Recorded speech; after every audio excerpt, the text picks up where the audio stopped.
"Sir, I can't leave the register to help you pump gas. It's against store policy. You'll have to manage on your own or come inside to prepay."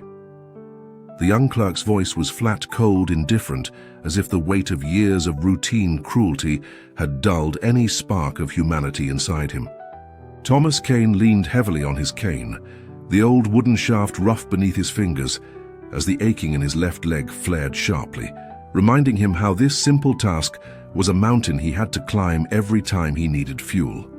He glanced over it, the blue and white sign nearby boldly promising full service available for disabled customers. But now it felt like a mocking lie written just to torment him. "I'm a disabled veteran," Thomas said quietly, his voice a little ragged but steady. "That sign means you have to help people like me." The clerk barely looked up from his phone, scrolling lazily through his screen, as if Thomas's words were nothing but static noise. "That sign is ancient policy, sir. Corporate took out all the full-service attendants years ago to save money. It's self-serve only now." Thomas's lips pressed tight, but he did not back down. "I have difficulty pumping gas because of my injuries." The clerk shrugged as if the suffering of a man who had given decades of his life and body for his country was a personal inconvenience. "Maybe you shouldn't be driving then." The words hit Thomas like a punch to the gut, and a wave of humiliation swept over him stronger than the pain in his leg. Around him, customers whispered or stared with a mixture of pity and discomfort, no one willing to intervene or even offer a kind glance. Thomas's breath came slow and measured as he pulled his wallet from his coat pocket. "I'll prepay $20 then," he said softly. "I'll manage the pump myself." Every movement as he struggled back to the truck was a battle of will and endurance. The nozzle felt like it weighed 100 pounds in his shaking hands, and when a small spill caught his eye, he felt a burning flush of shame. His phone buzzed in his pocket, flashing a single contact labeled Colonel Davis, the woman who had stood beside him through thick and thin, ready to fight for those forgotten by the system. With a trembling hand, he dialed her number, his voice low as he explained the situation. "Stay there," she said sharply. "I'm making calls. You deserve better than this." In the distance, a deep rumble shook the air, growing louder and louder, until a convoy of olive-drab military vehicles rolled into the gas station with a thunderous authority that shattered the quiet neglect. Soldiers in full gear stepped out, disciplined and resolute, their presence commanding immediate respect and attention. The lead officer saluted Thomas with reverence. "Colonel Davis sends her regards and insists you get every bit of help you are owed."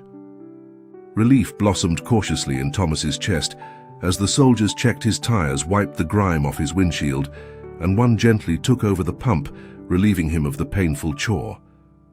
The station manager emerged pale and flustered, trying to grasp the sudden takeover of his station. Captain Marcus Hale's voice was calm but unyielding. "This is a compliance check to ensure your station honors the promises made to disabled veterans." The manager's phone rang sharp and shrill, he answered, with a face drained of color. The CEO's voice came booming from the other end, issuing a harsh reprimand and urgent orders for immediate corrective action. Thomas watched as the trembling clerk was summoned outside and forced to offer a stammering apology under the captain's piercing gaze. Thomas's voice was soft, but full of conviction. Respect isn't a sign or a policy. It's seeing the person in front of you and honoring their story. The soldiers lingered another hour, ensuring change was underway, before quietly departing, leaving Thomas with a full tank of gas and a heart a little lighter than before. He started the old truck and drove off toward his appointment, the road ahead, dark and uncertain, but his spirit filled with the quiet strength that comes from standing firm in a world that too often forgets the cost of service. The hospital waiting room was dim and sterile, yet strangely comforting. As Thomas settled into the worn plastic chair, his leg throbbing with each heartbeat, but his mind distant and restless, he watched the shadows cast by the fluorescent lights flicker across the peeling walls as memories of a life marked by battle and loss swirled in his mind. Like ghosts he could never fully escape. The scent of antiseptic mingled with faint whispers of conversation, and the rustle of paper as nurses and patients moved about like invisible threads in the fabric of this place that was both sanctuary and reminder. Thomas thought about the long journey here, the miles of highway, that had tested his strength and patience, every inch weighted by the pain and frustration of tasks others took for granted. His thoughts drifted back to the gas station and the cold dismissal from a young clerk who could not see the man behind the cane, the soldier behind the injury. Yet it was not just anger he felt, but something deeper, an aching sadness for a world that too often turned its back on those who bore its burdens in silence. He remembered the sudden arrival of the military convoy, the thunder of engines and the steady presence of soldiers who reminded him that sometimes courage could still call forth respect, even when the world seemed indifferent. The hours passed slowly in the waiting room, and Thomas felt the familiar loneliness settle around him like a cloak, but also a flicker of hope kindled by the quiet determination that had carried him through decades of hardship. His phone buzzed again with a message from Rachel, a few words that made his heart race with both anticipation and dread. "Meet me tonight. We have much to discuss." When night finally draped its velvet darkness over the city, Thomas found himself in a small cafe tucked away from the bustle, where Rachel waited, her eyes sharp, tired but resolute. She slid a thick folder across the table, the weight of it matching the gravity in her voice. "This gas station chain isn't just negligent. They've been falsifying their services to claim federal funds meant for disabled veterans." Thomas's hand trembled slightly as he traced the documents and photos revealing contracts and internal memos that spoke of greed and callous deception. Rachel's gaze never wavered. "Your stand triggered an investigation that's unraveling a web of lies much larger than a single station or a clerk." A wave of betrayal washed over Thomas, deeper than he'd imagined, as the reality settled like a stone in his stomach. The corporation had made a business out of ignoring people like him, twisting promises into profit while crushing the dignity of those who trusted them. Rachel reached out and gripped his hand tightly. "You showed them they can't hide anymore. We're going to make sure justice is served." Outside the window, the city lights flickered like distant stars guiding a path through the darkness, and Thomas realized that survival was no longer just enduring pain, but fighting with open eyes and an unyielding heart. He thought about all the veterans whose scars were hidden beneath their skin, the quiet resilience it took to face each day, knowing the battles would never truly end. The road ahead was uncertain and long, but for the first time in years, Thomas felt ready to walk it not alone, but with the strength of countless others standing beside him. The war he thought was behind him had transformed, but so had he, and in the flickering shadows of that small cafe, the seed of a new battle was planted, a fight not just for himself, but for every forgotten soldier still waiting for the world to remember. The courtroom buzzed with a tense hush as Thomas Kane stepped forward, the weight of decades pressing down on his shoulders, yet his spirit unbroken and resolute, before a sea of faces hungry for truth and justice. Cameras flashed like lightning, capturing the moment when a man once overlooked became the voice for thousands betrayed and forgotten.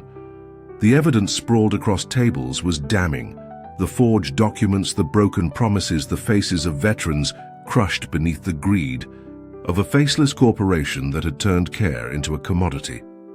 Thomas's voice cut through the silence, steady and clear. "I am not here for pity or sympathy, but because respect is not a word on a sign or a policy in a manual. It is a solemn duty, a sacred promise owed to those who have given all." His eyes scanned the room, the raw honesty in his words touching a nerve deeper than any legal argument. But then the tide shifted when Rachel Davis revealed a secret that stunned everyone and shattered the fragile illusion of corporate responsibility. The CEO was not merely negligent, but entwined in a shadowy conspiracy, siphoning millions into hidden accounts, silencing whistleblowers with threats and deceit. The scandal sent shockwaves through the courtroom, a storm that tore apart the carefully constructed facade of greed and indifference. Thomas's battle had uncovered a web far darker than he ever imagined, but amid the chaos, he found a surprising peace. His struggle was no longer solitary, but shared by countless others who refused to be invisible. The judge's verdict was swift and severe, crippling fines, criminal charges, and a mandate to rebuild the broken system from the ground up. Outside the courthouse, veterans surrounded Thomas, their faces lined with pain, yet shining with newfound hope, embracing him as a beacon of resilience. He looked up at the vast sky above, the same sky under which he had fought and bled years ago, and for the first time in a long while he smiled quietly, knowing survival was more than enduring pain or betrayal. It was standing up, demanding dignity and justice. The war had changed, but so had he, and with every step forward he carried the strength of 1,000 silent soldiers, the courage to face whatever lay ahead with kindness and unwavering resolve.